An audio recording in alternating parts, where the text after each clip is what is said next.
ይኸውላችሁ ቤተሰቦች በተለምዶ እንግዲህ እድል እብድ ነች እንላለን። ምናልባት ደግሞ በጓደኛና በቅርብ ዘመድ ወይንም በቤተሰብ መሃል ሎተሪ ደርሶ ሎተሪ ልቁረጥ፣ ሎተሪ ከደረሰኝ የሆነ ነገር አደርጋለሁ፣ ብዙዎቻችን እንደዚህ እንባባላለን። እና ይሄ ያልኳችሁ ነገር ሁሉም ሰው የሚያደርገውና እኛም የምንሰማው ነገር ነው። ግን እውነት ዋናው ነገር ሎተሪው ደርሶን ይሄንን ነገር እናደርገው የሆነ ወይ የሚለው ነው።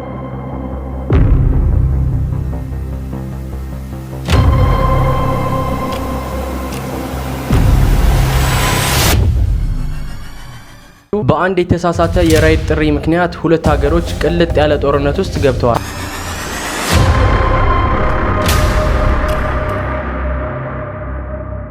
እነዚህ በስክሪኑ ላይ የምትመለከቷቸው ሁለቱ አብሮ አደጎች አሁንም በድጋሜ ፍርድ ቤት ቀርበዋል። ከ8 ዓመታት በፊት እንግዲህ ቫይራል የወጣው ቪዲዮ ምናልባት ብዙዎቻችሁ ይህን ታሪክ ሰምታችሁ ሊሆን ይችላል፣ ወይንም ታሪኩ ከእናንተ ጋር ደርሶ ሊሆን ይችላል። ታዲያም እንግዲህ ዳኛውና ወንጀለኛው በድጋሜ ፍርድ ቤት ተገናኝተዋል። ምናልባት የምታውቁ ከሆነ ታሪኩን በትንሹ ላስታውሳችሁ።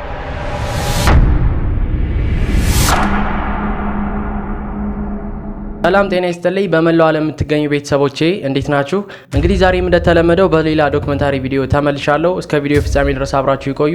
እንዲሁም ሀሳብ አስተያየት ካላችሁ ኮሜንት ላይ የመጻፍ ሙሉ መብት አላችሁ። በቀናነት ሀሳባችሁን ኮሜንት ላይ ጻፉልኝ። እንዲሁም የተረዳችሁትን ነገርን ብትጽፉልኝና እንዲስተካከል የምትፈልጉትም ነገር ካለ ከወዲሁ በዚሁ ብትነግሩኝ ምርጥ ነው ማለት ነው። አዲስ ከሆናችሁ ሰብስክራይብ አድርጉ። ቪዲዮ ደግሞ ብዙ ሰዎች ጋር እንዲዳረስ ያው ገዛችሁ ስለሚያስፈልገኝ ላይክ እንድታደርጉት በአክብሮት ጠይቃችኋለሁ። መልካም ጊዜ ይሁንላችሁ። በአንድ የተሳሳተ የራይድ ጥሪ ምክንያት ሁለት ሀገሮች ቅልጥ ያለ ጦርነት ውስጥ ገብተዋል። ሀገሮቹም እንግዲህ ናይጄሪያና ሳውዝ አፍሪካ ናቸው። ይኸውላችሁ ቤተሰቦች ነገሩን ቀለል አድርጌ ላስረዳችሁ። የሆነ አንድ ቦልት የሚባል ድርጅት አለ። ቦልት ማለት እንግዲህ የራይድ አገልግሎቶችን የሚሰጥ አንድ ተቋም ነው። ማለት እኛ እዚህ እንደምንጠቀምበት ፈረስ ራይድ እንደምንለው ማለት ነው። ናይጄሪያም ውስጥ ሳውዝ አፍሪካም ውስጥ እንግዲህ ይሄ ተቋም ተመሳሳይ ተቋም ነበር። ታዲያም እንግዲህ አንድ ወጣት ከሳውዝ አፍሪካ ወደ ናይጄሪያ አንድ የስልክ ጥሪን ያደርጋል። ያም ያደረገው የስልክ ግንኙነት ፌክም ነበር። ታዲያም እንግዲህ የስልክ ጥሪውን ተቀብለው ቦታው ላይ ሲደርሱ ማንም ያንን ትዕዛዝ ያዘዘው ሰው የለም። ታዲያም እንግዲህ ይህንን ክስተት እንደ ቀልድ ያስብና ሳውዝ አፍሪካዊው #ናይጄሪያ ሪኩዌስት በሚል ትዊተር ላይ እንደ ቀልድ ፖስት ያደርገዋል። ታዲያም እንግዲህ አንድ ወጣት በአንድ ጊዜ ማለትም በአንድ ቀን 30 ሪኩዌስቶችን ያስተናግዳል። ነዳጅ፣ ጊዜ፣ ገንዘብ የሚባሉት ነገሮች በጠቅላላ እያቃጠለ እጅግ በጣም ይናደድና እናንተ በምኖርበት በህይወቴ ከቀለዳችሁ ለኔ ቀላል ነው፣ እኔም እናንተ ላይ ቀልዳለሁም ማለት። ይሄንን የሚያዙት እንግዲህ ናይጄሪያዎች ትዊተር ላይ እንግዲህ እነሱም #ሳውዝ አፍሪካ ሪኩዌስት ብለው ይለቃሉ። እነዚህ ወጣቶች እንግዲህ ተመሳሳይ የሆነ በዛ ላይ ፌክ የሆነ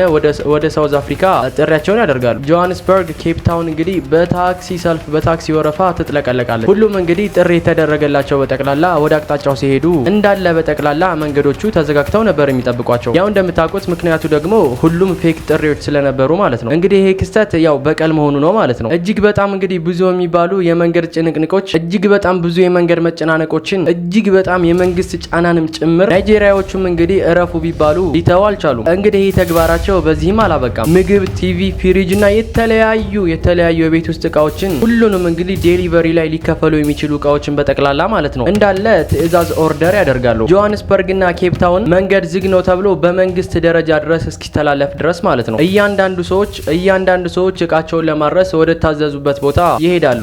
ነገር ግን ሲሄዱ እጅግ በጣም ስህተት የነበሩ እነሱ ያላዘዙ ሰዎች የሚጨነቁበትም ይሆናል። ናይጄሪያዎችም እንግዲህ ከዚህ ተግባራችሁ ተቆጠቡ፣ ከዚህ ተግባራችሁ ይሄን ተግባራችሁን አቁሙ ቢባሉም የለም ነበር መልሳቸው። ምክንያቱም የጀመራችሁት እናንተ ናችሁ፣ ስለዚህ እኛ እናቆመን ብለው ይናገራሉ። ሳውዝ አፍሪካ ያለውም እንግዲህ የቦልት ድርጅት ማለት ቦልት ያልኳችሁ ራይድ ያለ ተቋም ማለት ነው። እናም ይሄ የቦልት ድርጅት እንደዚህ አይነት ያሉ የፌክ ጥሪዎችን ለማገት ቢሞክርም አልቻለም። ያው ምክንያቱ ደግሞ ናይጄሪያ ያለው ወጣትና የተናደደው ፓወር እጅግ በጣም ብዙ ትዕዛዞችን እየላከ ስለነበረ ነበር። እስከሆነ ሰዓት ድረስ እንግዲህ ያልበረደ ኃይለኛ ጦርነት ውስጥም እንደገቡ ዓለም አቀፍ ሚዲያዎች እየዘገቡትም ነበር። እናም እንግዲህ እነዚህ ትናንሽ የሚባሉ ቴክኖሎጂዎችም ሰዎችን በዚህ መልኩ ቢሆን ሊያጋጯቸው ችሎ ነበረ እና ለማንኛውም ወደ ቀጣይ ዶክመንታሪ ቪዲዮአችን አለፍ። ይኸውላችሁ ቤተሰቦች በተለምዶ እንግዲህ እድል እብድ ነች እንላለን። ምናልባት ደግሞ በጓደኛና በቅርብ ዘመድ ወይንም በቤተሰብ መሃል ሎተሪ ደርሶ ሎተሪ ልቁረጥ፣ ሎተሪ ከደረሰኝ የሆነ ነገር አደርጋለሁ፣ ብዙዎቻችን እንደዚህ እንባባላለን። እና ይሄ ያልኳችሁ ነገር ሁሉም ሰው የሚያደርገውና እኛም የምንሰማው ነገር ነው። ግን እውነት ዋናው ነገር ሎተሪው ደርሶን ይሄንን ነገር እናደርገው የሆነ ወይ የሚለው ነው። መልሱን እንግዲህ እኔ እናንተን ጠየኳችሁ። እናም እነዚህ ቤተሰቦች እንግዲህ ይሄ እድል የምትባለው ነገር እነሱን ጎብኝታቸዋለች። ይቺ በስክሪኑ ላይ የምትመለከቷት እንግዲህ ሴት ሎተሪ ቆረጠች። ለመልካም እድል ሲባል አንድ ታይረን የተባለ ወጣትንም አስመዘገበች። ነገር ግን ስልክም ሆነ ገንዘቡን ያስመዘገበችው በራሷ ነበረ። ይህ አጋጣሚ እንግዲህ 1.2 ሚሊዮን ዶላር እሰቡት፣ 1.2 ሚሊዮን ዶላር አሳፈሳቸው። ከዛ በኋላ የሆነውና የተከሰተው ነገር ግን እጅግ በጣም ተአምር ነበር። አክስት ባልዲም እንግዲህ ቲኬቱን ስትቆርጥ ስልኳን አስመዝግባ ነበር። እናም ሎተሪ እንደደረሳቸው ለማሳወቅ ከሎተሪ ድርጅት ቢደወል ስልኳን አታነሳም። እናም አንድ የነበራቸው አማራጭ ሎተሪውን የገዙበት ቅርንጫፍ ተደውሎ አድራሻቸው ተፈለገ። ያኔም ታዲያ እንግዲህ ቲኬቱ የተገዛው በሁለት ሰው ስም ነበርና 1.2 ሚሊዮኑን ለሁለት አካፍለው 600 ሺህ ዶላር አድርገው ያው ሁለቱን ሰዎች ማፈላለግ ጀመሩ ማለት። አክስትና የእህት ልጅም ተገኙ። እጣውንም እንግዲህ ተቀበሉ። ኬክ ሲቀበሉ ግን በእያንዳንዳቸው ስም 600 ሺህ ዶላር ነበርና የተዘጋጀው። ይህንን ያየችው አክስት ይህንን ማመንና መቀበል አልቻለችም። ምክንያቱም ደግሞ ያወጣው ገንዘብ የኔ እጣው የኔ ነው እንዴት ለሁለት ታካፍሉኛላችሁ ብላ ጠየቀች። እናም እነሱም እንዲህ ብለው መለሱላት፣ እጣው በሁለት ሰው ስም ነው እንዴት ነው ልናካፍለው ማንችለው አሏት። እሱን ለመልካም እድል ስሙን አስገባሁለት እንጂ እንደዛ አልነበረም ሐሳቤ ብላ መለሰች። ሲጀመር እሱ እንደ ልጄ ስለሆነ እድለኛ ነው ብዬ ስላሰብኩም ነበር ስሙን ያስገባሁት እንጂ እሱ አሁን እንደተናገረው እሱ ያሻችሁ ነው እጣው የኔ ነው ብላ ተናገረች። የእህት ልጅም እንግዲህ ብልጥ ስለነበረ ግዴለም እኔ ከዚህ አልወጣም እጣው ለኔ የሚገባኛል ሲልም ጠየቀ። አክስት እንግዲህ ይሄንን ንግግር መስማትም ሆነ መቀበል አልቻለች። ምክንያቱም ደግሞ እንደ ልጄ ነው መወደው ያለችው ልጅ ሲዋሻት ስለሰማችው የለም አይገባህም እኔ እናንተ ፍርድ ቤት እንገናኛለን ብላ ተናገረች። ፍርድ ቤትም እንግዲህ ጉዳዩ የቤተሰብ ጉዳይ ስለነበረ ዘመዳሞቹ የቀጠሩትን ጠበቃና 600 ሺውን ራሷ እንድትወስድና ቀሪውን ደግሞ ለቴይለር የተሰጠውን ማለትም ለሷ ላክስቷ የተሰጠውን 600 ሺህ ዶላር ለሁለት እንዲካፈሉ። እናም ታዲያ እንግዲህ ቴይለር ያለምንም ወጪ ይህንን ስላደረገ 300 ሺህ ዶላሩን ብቻ ይዞ እንዲሄድ ተደረገ። ይቺ ማክስት ታዲያ የእህት ልጇን ጠልታ ሳይሆን ውሸቱ አናዷት እንደሆነ ለጠበቃው አሳውቃ የነገሩን አስገራሚነት እጅግ በጣም ላናፈሱ ጋዜጠኞች የቤተሰብ ነገር በቤተሰብ አልቋል፣ ከዚህ በኋላ ምንም አይነት ነገር ዜና የሚሆናችሁ ነገር የለም ብላም ቃሏን ተናገረች። እናም ለማንኛውም ቤተሰቦች በህይወታችን አጋጣሚ እንደዚህ አይነት ክስተቶች እኛም ላይ ሳይከሰቱብን አይቀሩም። ለማንኛውም ስንቶቻችን እንደዚህ አይነት ታሪክ አጋጥሞናል ስል እኔ እናንተን ጠይቋቸው። ለማንኛውም ወደ ቀጣይ ዶክመንታሪ ቪዲዮአችን እንለፍ።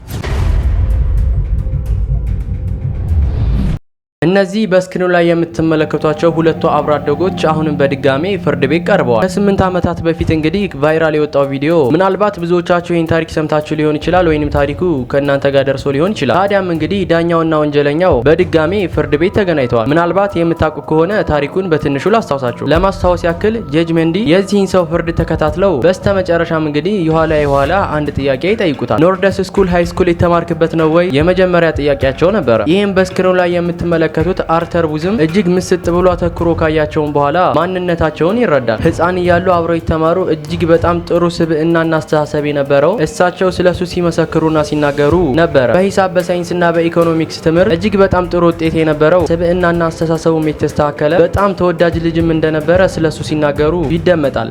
በእርግጥ ግን ይሄ ሁላ ነገር ሲናገሩ እሱ በዛ ሰዓት እያለቀሰ ታሪኩን ይሰማ ነበረ። ቪዲዮውን እንሆ ትንሽ ላሳያችሁ።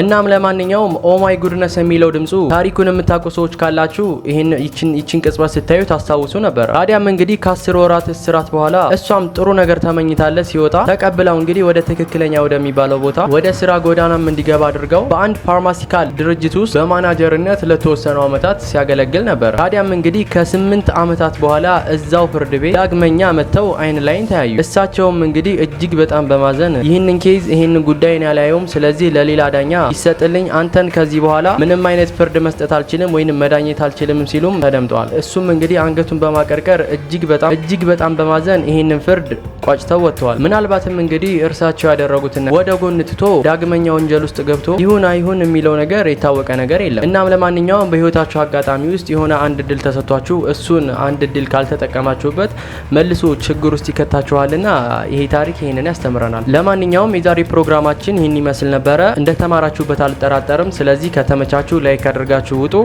በቀጣይ ባህሪ ቪዲዮ እንገናኛለን። እስከዛ ድረስ አሪፍና መልካም ጊዜ ተመኘው። መልካም ቀን ይሁንላችሁ።